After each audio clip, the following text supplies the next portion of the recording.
how to replace the serpentine belt on your Chevy Camaro with the 2.0 engine. I am Stephen Wimberley, and this is Working with Wimberley.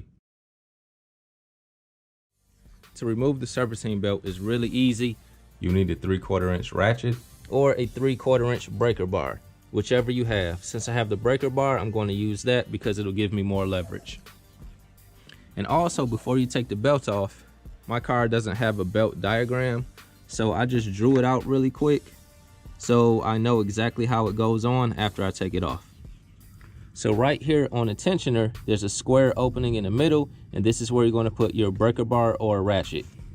And all you need to do is get it in place and then push it towards the passenger side of the car to relieve the tension, and you can simply slide the belt off.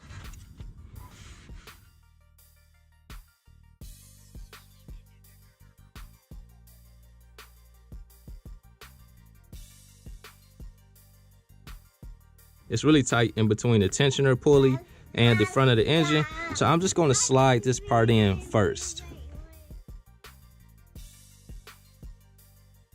Okay, with that part on, we can just route it the rest of the way.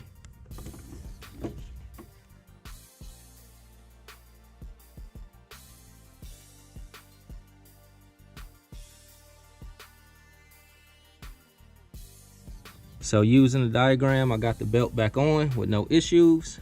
Now we can start it up, and this job is done.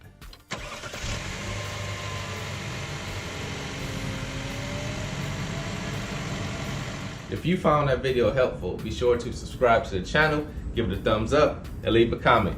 God bless you all.